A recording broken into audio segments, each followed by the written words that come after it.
S'informer, c'est bien, mais informer, c'est encore mieux. Et c'est ce que nous faisons tout le temps. Amis chers téléspectateurs de la Pink TV, on calmina mon jura mon beltanam no hantini. Goti kala mon tawama do wondo mbaram gorkoku en garti nder émission men. Mine mon min goy wadde e kala saha mi yewta hen e kala saha non mon wondi hen mo ganda. Woni bonam gorko hono kaldi Ndiaye.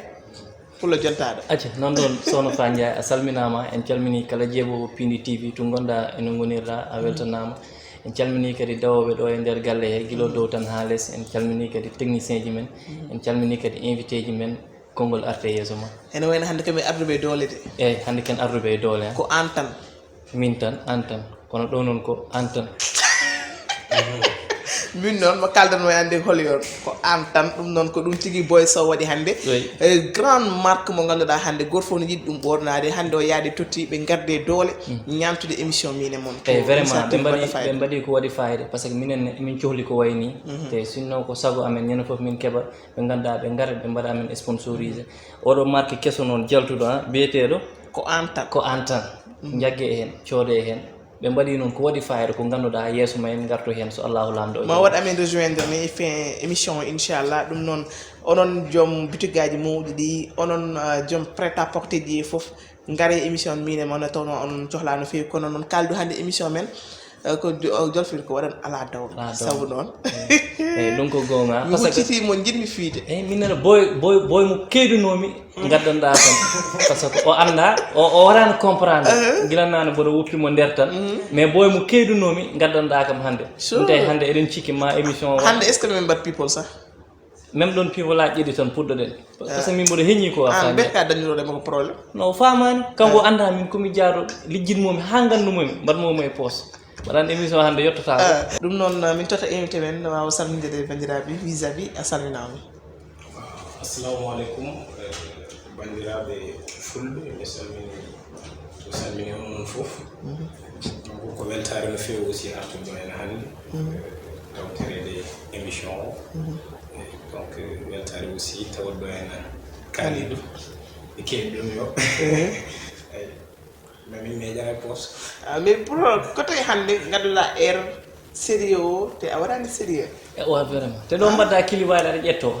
joni noon waɗiri ni ko tan ha min jurmomo ɗum tahata mi jurmomade maka sanki noddi kam no yaafde no wiyam saabu Allah tan so ari ɗo mbaɗe calme ala calme min ɗo ko émission mine moon ñomom suni émission komin beela ɓe mbatta en tout cas dal bawɗo wadde émission aɗa ƴetto ha e goɗɗum komi wawa haalde sa ari ɗo yimɓe tottimo konngol salmin normal yimɓe nano kalta ko o yeewa ko omo yaade frère makko ono biggour rap bigu bigu salmin bandiraɓe assalamu aleykum chers téléspectateurs Pindi TV bigu ngabbin micro ma Fa Ndiaye salminama ceerno kaari kañumno fuɗɗo bubani mais on salminama no fewi quoi mbiyama ko weltare joɗaɗo kaldu bigu kam accu mum bigi no neehi d'accord mo nande ibadu kono nde balɗe min ko jahnimi ka baɗɗo weeyi hakkude nde ko woni non mo sikkimo ɓeydi arde après mamin telende c'est ça an minen somin mbaɗa préparé projet min jiiɗa ɗanade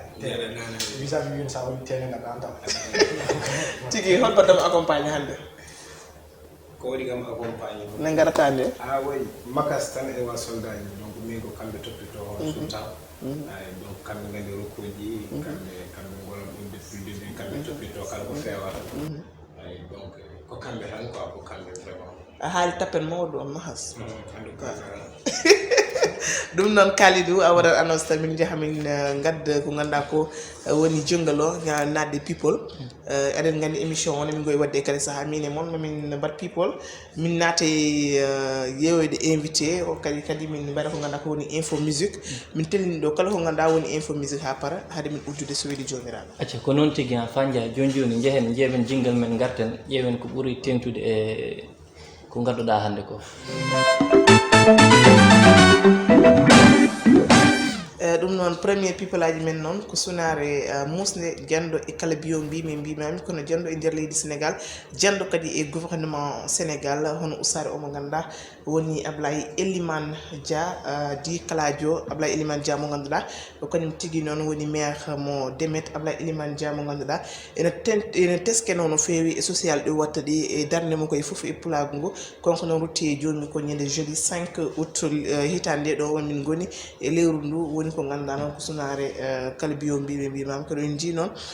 to ganduɗa to woni to Joma Oumar en ko toon tigui levée du corps waɗa e gardugol o mo ganduɗa woni ceerno Madani Tall taw noon ko ceerno Bachir Mountaga Daha Cheikh Oumar Fouti Tall yamiri ɗum noon en ƴi toon kadi o nowama to ganduɗa to woni to hoore fon Thiolédou Mouy Ndiaye to ganduɗa ko ɗum o waɗano souhaité e kala saaha yo waɗe e sara bamma ko ɗum noon en duwoni bandiraɓe kala Kalidou nan ɗon ko pertement mawɗo e nder leñol ngol woni Abdoulaye Elimane Dia kalajo eɗen mbiya tan yo Allah yurmomo yaafomo fa Ndiaye comme no kewmami wiide tan émission men o mbaɗa andi mbatten ɗum wadde tan émission taggue par ce que kala nde garɗen ɗo il faut tan woɗo duttiɗo e jomum Abdoulaye Elimane Dia noon ko neɗɗo mo ganduɗa woni rappeur woni jimmowo théâtre woni gonɗo e théâtre woni kala ko mbawɗa wonde aɗa andi mo te sa yimo tan a yiɗanmo par ce que ko nanta e makko ko tahata aɗa yiɗanmo woni neɗɗo mo ganduɗa ko neɗɗo daroynoɗo leñol ngol wadde en dañi hande pertement mawɗo goɗɗo mo ganduɗa en perti ɗum eɗen mbiya tan yo Allah harno ɗum ɗo fa Ndiaye ɗum noon ko hunde ganduɗa ko sunare wonande bandiraɓe kala mi duwoni mon oncle El Hadji Baba Mal gorko mo Podor Law Demba mi noddimo ko heewi mi heɓani mal andi to woni ɗo ɓerende ne heewi kono waɗimo envoyé message ene duwoni kadi kala eɓe naaɓe kala e kuuɓal kono noon omo ganduɗa woni Bocar Niang darinomo yo Ablaye Elimane Dia e projet makko kesso mo woni o ngam o wawa wadde soutenir wadde kadi sponsorisé émission mine moon ko noon tan jamma pe xam yalla dogalam ko noon tigui ay ko noon Allah hoddiri par ce que hay won radio mo sonnoɗo o woni Sénégal FM si je me trompe pas o yinno ɗum wadde radio Pular kono ay o soodi ɗum kono haade démarrage programme o arde tawi o ruttima e joomi ko wadde ko noon Allah hoddiri fa Ndiaye woto miijo émission ma tan sponsor miijo kadi goɗɗum kadi non non na ñewteno goɗɗum ñande noon mbiɗomi commentaire uji holko woni hakkude ma e Kalidou haydara kawam goto nana France wi kam wi Kalidou yaɗate so wona ɗum mi dañan mbiye mi araɓe tomo Dakar min de ko gonga tan gonɗi ɗum noon holko bellotoɗe hen kon kongue visa bi Ablaye Elimane Kalajo ko neɗɗo moƴƴo wonno min j'ai eu la chance de le côtoyer parce que o waɗanoma parrain goto e compétition aji ɗino min alminode flow up donc mi dañi chance yewtidde e makko mi dañi chance aussi jokkodirde e makko e affaire uji kewɗi donc hande hay staff on hande ne waɗi yimɓe hewɓe ɓe ganduɗa hande ko yimɓe battiɓe Ablaye Elimane Kalajo DJ Group Star en donc kamɓe fof vraiment ɓe duwanimaɓe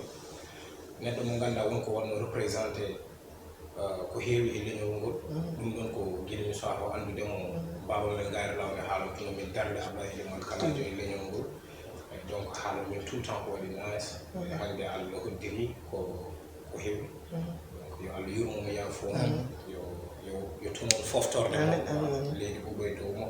enenne kadi ɓe ganduɗa o ɓooyi daranade en o ɓooyi wadde en représenté o ɓooyi hakkidde ene woni hen gueɗe donc enenne kadi ɓooyen sakkanade mo e duganade donc o heddo e mayanoji men rest in peace merci Bigo ko noon mbiyamo yo yurmomo yaafom harnama jalla te aussi a l'unanimité yimɓe fof ko konngol ngolol quoi Kalajo ko moƴƴi neɗɗo dergal noon ndiñol wallahi wallahi donc yo Allah yurmomo yaafom harnama jalla en haalatno kadi wiya ko Podor Dia mais o nehi omo woni koye département de Matam bammo woni no directeur école on Thilen woni wuramen e kanko no waɗi toon côtoyé donc emin mbiyamo tan enen duwono Podor naaɓe Matam naaɓe Sénégal fof no fotirno e kala e leñol pour fof no fotirno quoi donc wiyamo yo Allah yurmomo yaafomo harnoma jan toon foftorde ko Pular wi ko tan ko golle woyi gurɗo ƴetti gurɗo woyi mayde ko ɗum tigui woni ko golle Ablaye Elimane Dia sen gummima toon sunade wonde nde ganduɗa jani kadi kala biyo mbimami kadi omo ganduɗa woni Samba Rouda Sow sawto makko no andino to ganduɗa to woni to chaîne national hono RTS Samba Rouda Sow mo ganduɗa teskanomo no fewi e banggue taggue ko konko tigui noon rutti e joomi ko le jeudi 12 août to ganduɗa to wonti hôpital Wourossogui caggal noon ñaw juɗɗo lelnunoɗo mo Kalidou. eyyi ko noon tigui min hanki tan jiimi ɗum e nder piindi ɓe jawtini ɗum woni mo ganduɗa ko bammen neɗɗo deƴƴo noon neɗɗo mo ganduɗa a nantamo haydara sa nani dande makko tan koye taggue wonno hono guila nden ha joni hay goto nantanimo eɗen mbiyamo tan yo Allah yurmomo yaafo fa jaay a fuɗɗima noon warde ɓandam ɗum wat feere jawta e goɗɗum haade émission wonde émission taggue no muusi dal en doni ɓi ko afo hono mo ganduɗa woni Boubacar Sow en gandi ummira ko Boubacar Bamo RTS en jetti ka abou no fewi darade saabu pindi no dari e adiɓe yaltude on information te heeɗeɓe kadi tinni ɗum so tawi en joguiɓe yimɓe dariɓe so tawi ɓe jaahi ɓe jalti ene foti ɓe mbaɗaɓe hommage no hantini jewten ko ganduɗa ko woni people aji men haade ma woyde ko ganduɗa ko woni série kesso pour caggal iɗo infidèle woyanomo ɗo ha ñanden ane Moussa Nia seeɗa mbaddon e plateau wol pindiron goɓɓe ɗo cette fois noon ko série mo ganduɗa woni cercle noir noon woni ko cirque noir woni série mo ganduɗa o saaha ko bande d'annonce o tan fuɗɗi yaade tan addi probléme no feewi e réseau ji kala ha saabi ONG Jamra kadi ummima waɗi plainte o saaha fewde e ɓeɗon winduɓe oɗon série saabu noon ko yiya hen koko vidéo ji ganduɗa ne hamtori no feewi saabi tigui noon o saaha kaɓe yiireteɓe par ɓe ganduɗa noon foti noon ƴewde kala ko ganduɗa woni yurnitade gueɗe ɗi jewoji e téléji ɗi fof. eyyi min mi yiɗano hen haalde boom walla mi yiɗano kaalen hen par ce que mata mo tinano ɗum boom yaha yeeɓoya ɗum rokkeɓe vie mais hande koko tolni to ganduɗa natti wonde haare sénéra walla haare Jamra e ko way noon mais ko haare men enen ɓeeɗo par ce que ñanden mi haalni ɗum ɗo Moussa Nia ay ɗiɗo série ji jolfuɓe ɗe mbatten ɗo débat so ɓooyi tan koye men fayi a faami wadde il faut enen e daroɗen hen kaɓoɗen ɗum épisode yalti mbiyata ko bande annonce mais hay épisode ɓe dumni ɗum min mi yeeɓi ɗum won épisode goto momi ko woni hen ko mi yiɗa bom neɗɗo juuɗo koye ɓurti ni ko hatano c'est trop kono noon il est temps noon yimɓe mbaɗa arrêté quoi ɓe mbaɗa série ji ɗi ganduɗa ko série normal taw yimɓe ɗum ɗoji ma jaltata komi yiɗa haalde ko yaltata balcon ji ɗi yaltata e ko way noon nan ɗon dal aɗa faama tan fa dia eyyi jawtino goɗɗum holko kalɗa e ɗiɗon série ji ɗi ganduɗa debbo ɓortoto terde mum yiye bon wonko ganduɗa ne ko jolfuɓe mi heewani yebde ɗin ni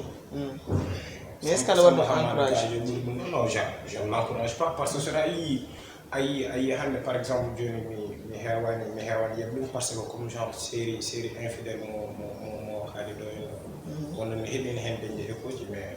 mi waɗani hay effort yaade yidde yeɓoyi ɗum quoi par ce que pour min so tawi mi yeehi mi yeɓoyi ɗum waɗat encouragé ɗum ɗon quoi donc so tawi mi yeehi min mi tini mi humpitoyima goɗɗo tini humpitoyima so ɓooyi Sénégal ji fof jahat tina humpitoyima après kamɓe ɓe mbaɗi conquérir le Sénégal donc min mieux vaut mi jaggo koyɗe mi jaggo juuɗam mi wasa bakkude welde Bigo fañade min mbiyatmen ko oɗo instant ɗum fota haalede ɗon quoi par ce que sa ƴeewi mbaɗunam fof min so ɗumin ɗo joni komo jawmo jeeya quoi woto yeeɓoy aɗa yeeɓoy sûrement yi ko woni toon ko hoto yeeɓoy ɗum ko woni toon ho wiya waɗunam fof ko woy noon jiɗi donc mbaɗno sisi fof noon caggal to jogui deux téléphone mum so paari ɗum yeeɓoy ene yeeɓa Pindi TV ga ene ƴeewa to cirque noir ko woni quoi donc sen joɗima plateau ji enen mbaɗ ɗum débat ɓeɗen teɓa ko vie uji enen ɓeɗo yimɓe ɓeɗo jaggori ɗum quoi donc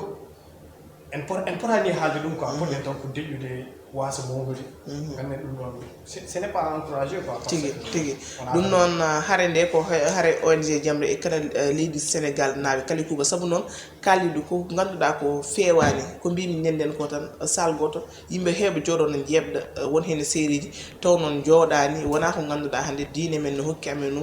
dignité men e foof ɗum noon yooɓe dartin série ji ɓe mbattiri aɗa wawi wadde série ma mbaɗa sensibilisé no hannirta ni kono min joni ko jiimi ko c'est autre chose so terɗo yaltinaka tan ko boni yaltinaka ƴettoɗe waɗaka tan ɓe mbaɗani cikkirmi ko fewani vraiment noon ONG Jamra aɓe mbaɗa ɓe encouragé no fewi saabu ko heewi hande aɓen guittu ɗum e nder leydi Sénégal ɗum noon ene wayno people aji men gasi en jahan tan ƴeewi en jenggal garten mbawa namnude invité men jewtidenne makko no fewi ñande dow makko ñandinanmo ɗo haade mo hodde acca jeehade garten vis-à-vis ko artiste rappeur en même temps étudiant mo ganduɗa ne foti waɗi terminé ko ganduɗa ko woni master makko to ICAD o baɗaɗo invité ha joni noon o fuɗɗima rap koye 2013 baɗaɗo invité o ha joni sen jokki ene jeeya e wadde mo waɗɓe mi inspiré e rap woni jinnaɗo makko debbo mo ganduɗa e kala saaha omo yiyatno omo heeɗo rap ha saabi tigui noon o naati e rap vis-à-vis mo ganduɗa woni no vainqueur Fallay Up en 2019 konko tigui wonta e préparation sortie d'album makko le 13 août vendredi ɗum noon hande tigui wonata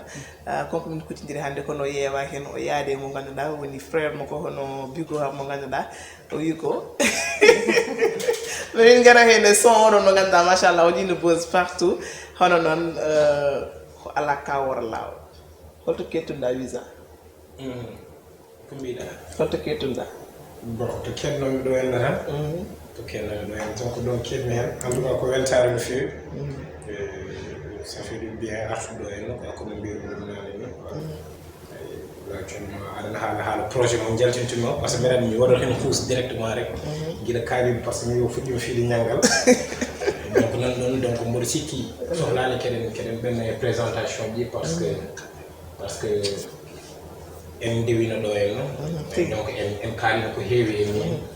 donc hande ko ɓuuri en addude ɗo henno woni sorti projet o EP o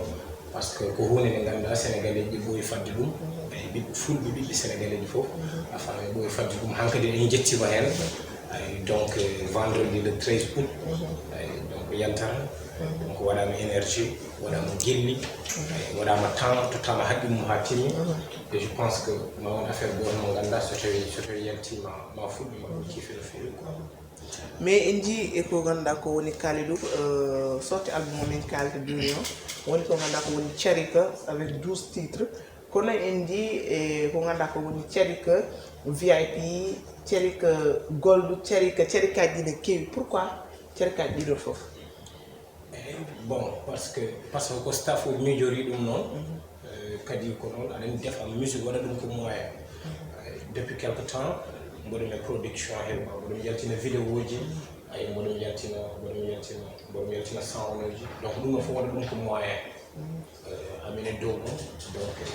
e pakkuji aussi fallait ko min mbaɗiri ɗum noon par ce que aɗen pakkuji mbaɗi standard de woni jaroji 5000 ɗi à la base wonɓe ganduɗa peut être ko ɗon dole men tourni ko wadde feere affaire o waɗa accessible en même temps ne waɗi yimɓe ɓe ganduɗa kamɓe naji quoi au delà de hande sodde pak baɗɗo standard o kamɓe musique o wonto tolniɓe won participation maɓɓe mboɗo jiiɗi wonde par ce que ɗum gandi compréhension mo ganduɗa tout le temps pak 5000 o woni mo bronze on woni bronze o ne waɗi silver on woni mo 30 000 o ne waɗi gold o on woni mo 100 000 francs mais mo 1 million aussi Kalidou tamit kalen hen an o holto tolni hana yaltina album ne waɗa poguji ganduɗa ko 1 million jarata arandi an haalata haala vis-à-vis min mbiyano vis-à-vis goto banggue o anda hoore mum par ce que non si par ce que déjà vis-à-vis kanko eɗen ƴeɓoɗo nane clip makko mi wimo sa waɗi pose clip ma yimine ƴeewa image o tan hande mo anda so yeewi sikata o clip fulɓe déjà ko yimɓeɓe ɓorni ko innovation fanja min haalata de déjà ko yimɓeɓe ɓorni e clip e hay genre ƴettode mi nani hen no waɗirta jungo makko ni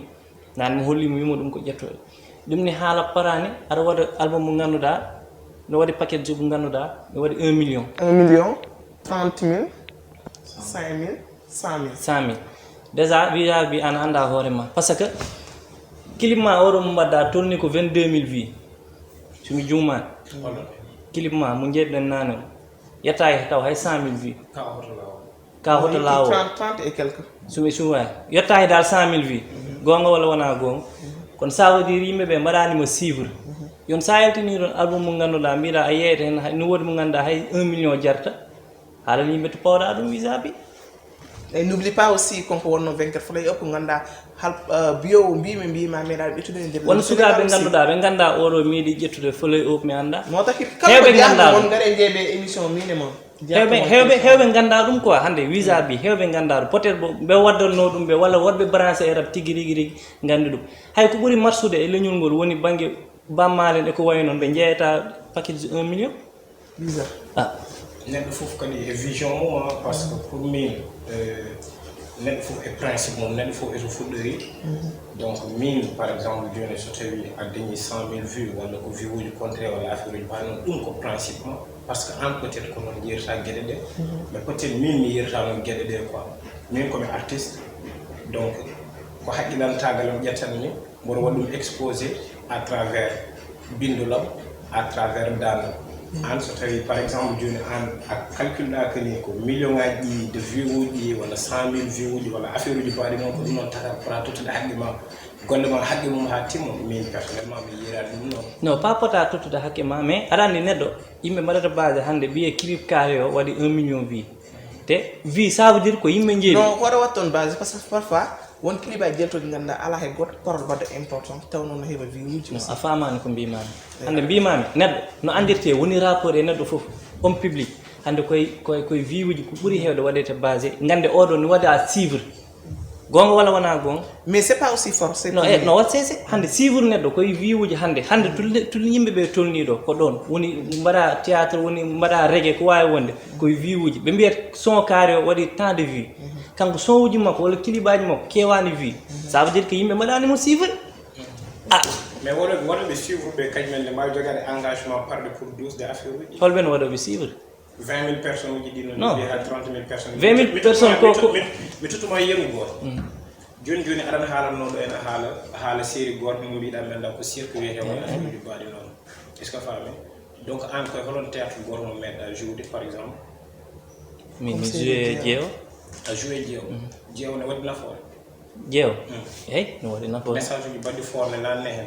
eyyi je pense kanji e gonɗi e cirque ɗi hol message uji ɓurɗo wadde fort non cirque épisode goto tan dugni taw te komin jiiɗimo kasde ɗum par ce que a yii ko werlaki message uji moƴƴi eyyi kañum e série jeewo cikkuɗa holko jowri ɓurde hewde fiwuji série jeewo par ce que téléspectateur uji fulɓe e téléspectateur uji jolfuɓe gona gotum oyo ko théâtre jolfuɓe o ko théâtre fulɓe ko ɗon woni erreur o par ce que an oɗo instant joni aɗan waɗa focalisé e wadde affaire goto mo ganduɗa calculta hen ɓe ko fulɓe ɓe est ce que fami min j'en suis à un niveau où par exemple joni pellin ko darnade leñol ngol e nder leñol ngol en même temps mi darno leñol ngol e ɓowol leñol ngol a fami par exemple joni hande an yi affaire no wawi wadde nafoore par ce que ko vie uji quoi ɗum ɗon firti wadde hande so tawi a waɗi film goto pour no heewi vie uji kañum ɓuuri hewde nafoore ko ganduɗa ala vie uji quoi donc pour min ko engagement o est ce que fami e golle ɗe to jaareteɗo hen min hande mane puɗɗimi rap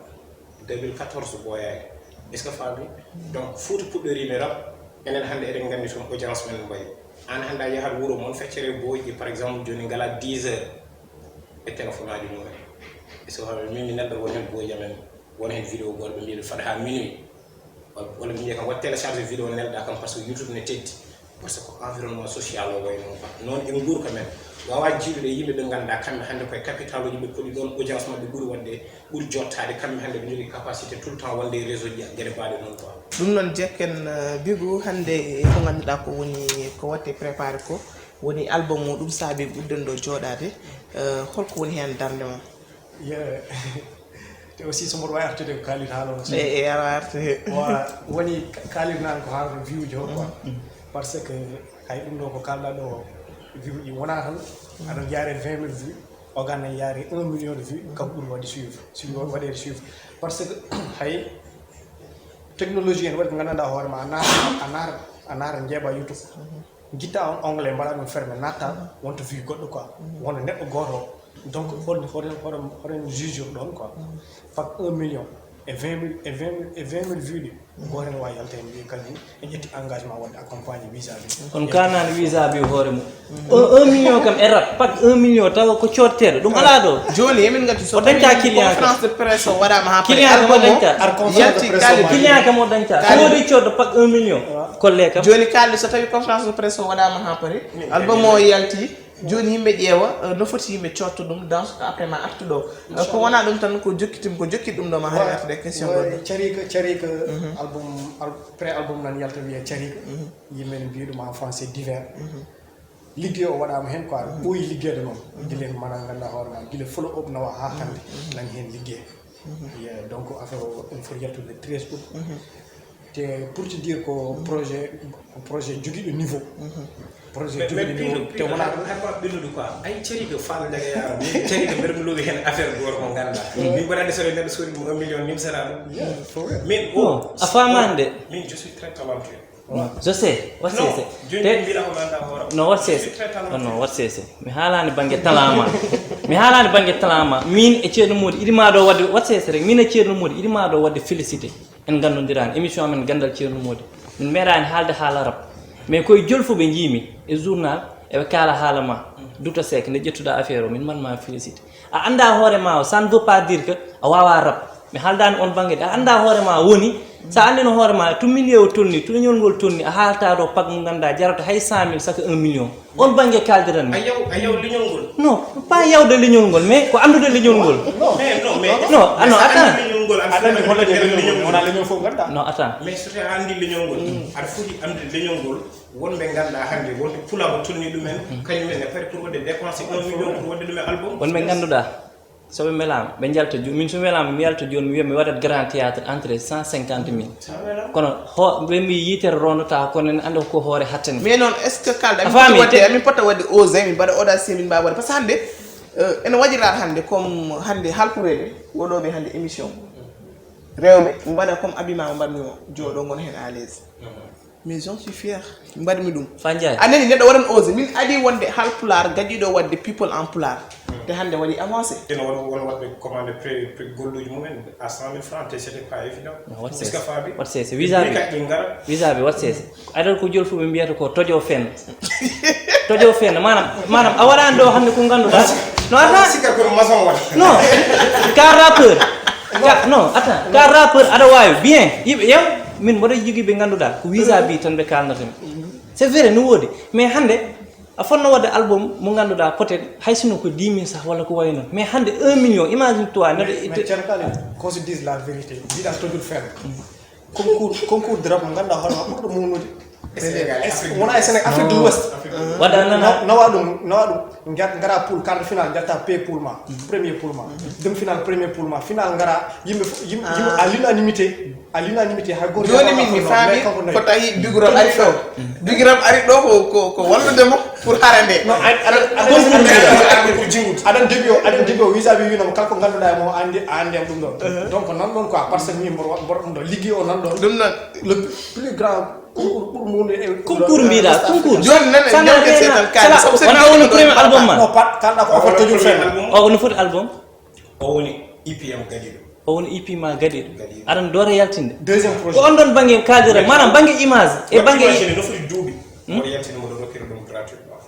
et c'est parce que bon peut être ka junno parce que musique ko investissement il faut ko waɗa retour d' investissement aɗan hande neɗɗo so tawi yiiɗi wadde concurrence avec yimɓe ɓe ganduɗa kañumen tambi game o est ce que fami kañumen tambi aaro il faut ko mbaɗa osé wadde koɓe mbaɗata ko instant mo jahata haala jogo duuɓi ɗiɓe mbaɗi hen ɗi taw ana diwtino ko noon gueɗe ɗe ɓamtirte est ce que joni sen jamtare mbaɗmi financé ko million ngaji e vidéo jam mbaɗimi ko des centaines de millions ƴettanmi no oye vidéo kam a waɗani hen million ka oto law non timani gon koye galle goto koye ka on timmani million mais est ce que aɗen gawi mbaɗa ɗum réalisé o non on timmani mais aɗen ko ɗon affaire uji affaire uji ceertata aɗen réalisateur o par exemple joni omo wawi jogaade crédibilité 5 sur 5 konko o ara o wima ko noon par ce que ko an wima mo waɗa job mbaɗo nice jaaɗa toon so tawi o wima noon an jaranimo min jaranino kam ɗum ko ɗum tagi mbaɗmi ɗum ko mbaɗmami aussi nde vidéo par exemple jarani kam oɗon kalis nde mi waɗi ɗum hen par ce que mi ala hen nimsa je suis très passionné a faami donc onon affaire ko buuɗi retour d' investissement il faut ko mbawa artude anne kadi janggo e jaam mbawa wattude financé e musique ma gueɗe goɗɗe ɓurɗe to e pourquoi mbaɗa ciblé tan vidéo ji ɗi ganduɗa manam vidéo ma mo jeeɓɗa o jaafoɗa fa jaay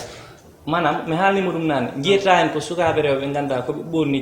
enɗi mabɓe ne ɗum après mo ara question o mi aray ɗum ɗo se so wonano wayi ɗo hande kaaliɗo oɗo wi won woni probléme e hokke amen seeɗ tan Ali Fall émission ɓe tonnima to ganduɗa machallah yoppalle ni tuuti rek ko wona ɗum ko mi ara en jii no waɗi gagné ko ganduɗa ko woni 24 flay avec 5 millions cikkumi 5 millions ɗiɗo gasanto ha joni saabu bigu on mbaɗi ɗo ko ganduɗa ko woni ala kawor law mbiɗamo aɗa janggi AVC arbitre suma ƴettu biɓe foy windu testament amin gandi fo guelma umminma mbiyamo ka yam ko yorgo kaɗo toon ka hullu ka or yam prek non kaldo wi ko kawore yeyam kawre yam kuudi voilà sumi wimon wala ɗum kalanmi déjà ɗum wayi comme no hande aɗa yeeɓa série mo ganduɗa koɓe ɓortiɓe hande rappeur baɗowo kal non bien sûr hande ɗum woni insulte e nder rap a faami hande saɗa yeeɓa goto série debbo ɓorti mbiyaton ɗum yoɗani saɗa heeɗo rap kadi a nani hen mot vulgaire ɗum woni yoɗani kalil so tawi kala tan ko par exemple ken émission no ko yimi jabo holon émission no ko yimi jabo dañi audience machallah anda machallah ne heewi molo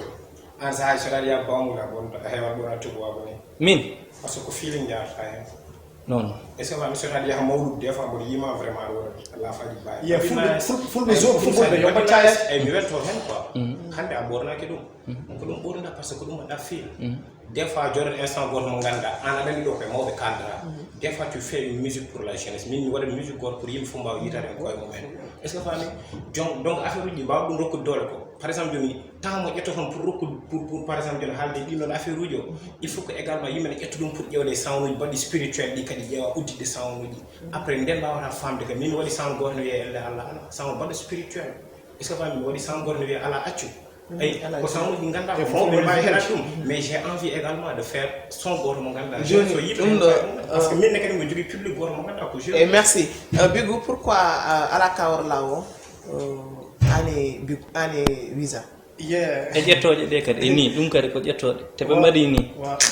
wa so tawi ken fulɓe tan senen mbaɗa vidéo ñen won goɗɗum ɓornoɗen tengade won ɗum noon fulɓe jour bolɓe en mbiya ɓorno caari jour bol quoi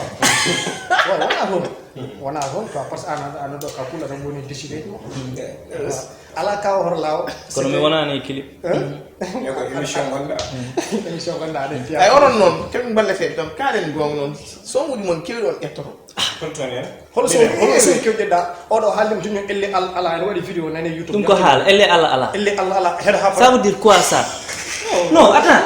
acci mo jokkit ɗon no hani émission gase wawi par ce que ala accu fof nane boy son fof waɗi vidéo ji ala kawa hoto law on ƴettuɗa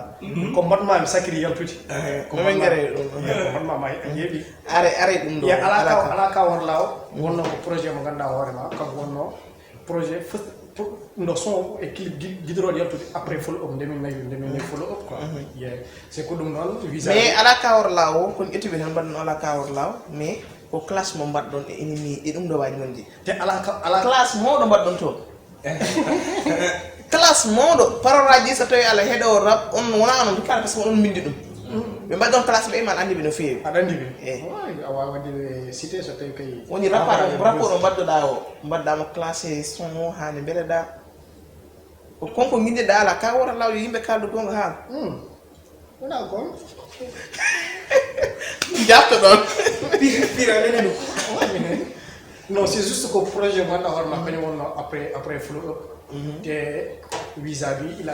il a jugé nécessaire mo ala kawno law ko yamo foti wadde ɗum quoi gonɗum clip donc ko son mo ganduɗa hoorema ko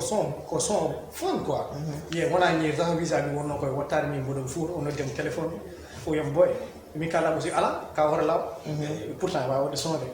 te ko yimmo visa bi iɗi wadde découvrir titre sound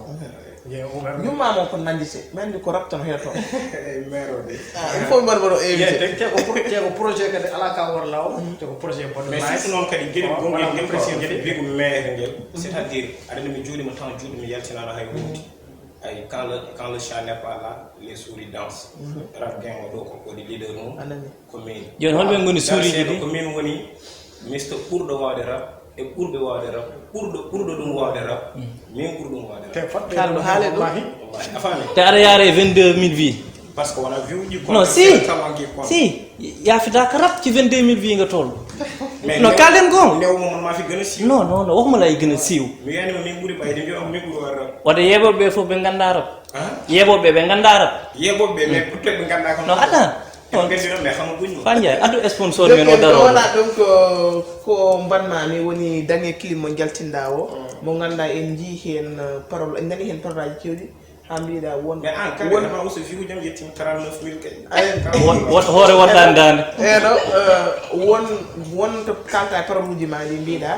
won tikkunoɗo foɓɓana welti holko addi ko mbanmami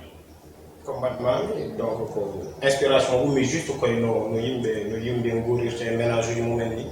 donc yimɓe paami ko joni hankkadi jeune uji nan ɓuura respect est ce que famille nan ɓuura arde gona ɓoy goto tokoso donc jogoɗa envie respect donc au sein des ménages donc affaire uji nana heewi wadde complication aji par ce que peut être ko mentalité o cukago ngu et tout ça donc yama kadi divorce aji nana keewa badduɗo ngol nana heewa ay peut être ko relation aji ɗi gondi mbaɗani mûrir peut être aussi des fois ko incompréhension ji ɗe gondi ɗon donc min eti peut être waɗi ɗum relaté à travers combattement mi donc woni couple goto ko ganduɗa peut être ɓe leƴƴi caɗele e ko gorko kañum e hoore mum suɗɗimo wadde le pas en avant donc pour yafnade debbo e welnade debbo Kalidou enen gandi baddo men abi hande il faut wada men rejoindre woni Boy Sow mato ko antan Boy Sow salminama en même temps ko rappeur ko hunde ganda webani ha o rappeur femme de voix Aldo hande ala yaade totti joom yeddu pous yona totti joom fulɗum ko yimno ɗo wi ande émission ɓenni ɗo commentaire kewi biɗo mi yimata ko boni gon ko yimi ko dal dan ɗon tan hande Boy Sow en jiti taji ni no wayi yodde fofu en getta a yettama no fewi holko hokkuma miijo banɗo wadde ɗum ɗo yes ko adi fof mi salmini on weltima fof indema no yettode mum logo ko an tan ko son adina eyi ko son woni projet mi yettinoɓe 2019 son ko an tan ko son guelli ɗum tagui noon bamen créé kadi marque o no son hidrani mi créé marque ko an tan ko an liggoto ɗum wala jogui ɓe liggotoɗa non mbaɗa jogui baɗo produit affaire o eyi mi kam watta créé logo o rek après so tawi yonti walla neɗɗo sohli hen mi yaa o fewna wadde ko marque mo ganduɗa déjà joguimo papier ji mum e foof walla wayi mbaɗa jogui papier jam foof ko jiɗɗa wadde to wiyete mawɗo walla ko ɗum limit mi waɗi wol fanaram quoi totti numéro ji ma pour jiɗɗo ko wayi ni kala jiɗɗo hebde ko marque ko an tan ko 78 562 47 29 e sa yiɗi hebde sa ƴetti on numéro 78 562 47 22 ɗum noon gaare mbaɗon commandé testaji ne tawno machallah ko coton no weeli e nguleki machallah ɗum noon Boy Sow merci e guitta a yettama no fewi en beltima yo Allah yob moƴƴere ɗum noon mbiyami tan ko Bigou mbaynoɗa bandiraɓe nde tawno waktu o gasi ha laaɓi ha wi ceer so wonno saga men noon artuɗo inchallah émission min e man badden émission ha ɓuura yaaji Bigou holko woni daniel moment daniel mo ko a weltanama no fewi anen ceerno kali wiye kala kawar law jordo e wa équipe Pin TV fof caméraman mi kam fof caméra mum on calminama on mbiyama ha gongol inchallah c'était Bigou yani from Sondage Foot Kalidou koko moynoɗa mbaynortomi tana ko yafnade ha tawi wonko min kaali ɗo ko ganduɗa fewani c'était juste tan min jiiɗo wadde ko autrement taw émission ji natti nonnude émission ji goɗɗi ɗi affaire o wera yimɓe cukkodira seeɗa vis-à-vis c'est le meilleur omo wawi vraiment min ko gandumum non c'est sérieux mais c'est juste tan ɓurɓe wawde windude ɗo hande e leñol ngol kanko heno jeeya mi wiyata kanko ɓuuri wawi mais heno jeeya mais sinno min wonnoma kanko conseil mo tottan mom e min ko ɓuuratami welde e jimmi makko woni o yalta hatkoɗo o ara o haalde yimɓeɓe seeɗa seeɗa par ce que o haalata ko ne waɗi fayida babiraɓe e mamiraɓe mbawa nande parole uji makko par ce que c'est important félicitation mon frère tigui ko mañoɗa hane nden tan mi namdoma est ce que so tawi album o yalti a walla tourné walla eyyi donc ko adorade d' abord wiide Kalidou mi weltima par ce que mi lowo temi ɗiɗi tan kala ko wayni wadde fayida so ɓoyi mami lanno temi ɗiɗi goɗɗi donc ko weltare ay weltare émission o no fewi donc amin parano tourné déjà tourné en fuɗoto ko le 20 donc amin jogui datuji donc min fuɗoto koye région de Matam o ay Thilogne en Agnam donc ƴeere Wourossogui en Guidiron fof amin koye jour toon donc juste après sorti Thiari ko aussi ko weltade émission he rokkude min opportunité plateforme pour yannude affaire uji donc ça fait plaisir Thiari ko nana yalta donc comme no mbirum ɗum ni ne waɗi pakuji ɗi 5000 francs ne waɗi pakuji ɗi 30 000 ɗi 100 000 et mo 1 million ay donc mon fof wonna famminira donc mi waɗi hen énergie mi waɗi hen amour mi waɗi hen temps kadi ça en vaut la peine quoi ne jeeri ɗum ma totom goto tota kaldu goto pour waɗa barde wona ɗum tan min gasni émission o kalna men no yooli gueƴe wawi nde no histoire o yaade uddu jehen men jooɗiɗa gueƴe wawi coupé bye bye a haalande ɗum ɗon bandiraɓe prochaine émission mami haalanmo se noon o wiyoma yaha maayo wawana maayo ɗum ɗon bandiraɓe émission mon gasi ha laawi kala ka ala ko fewa e ñaagi mo yafi wonan fanare wonno ko weltinde man équipe o fof nanɗo e kuuɓal en calmini ganndo li machallah frère am fof Tidiane Mengo machallah hannde o teddini hoɓɓe ɓe no feewi kono wiide noon mi salmini Mor Café toto gueeji way machallah ko defo ko jogol café rek neexol machallah li ngay def baax na lool en calmini omo ngannduɗaa kadi woni sehilam sama doomu nday hono madame Kenneɓe Hawwaji to fen gorko cour kala ko haala wala ko waɗaɗo ko feewani wonano fajarde fanna wonno ko weltide mon on jarama alayhi jo fen gorko cour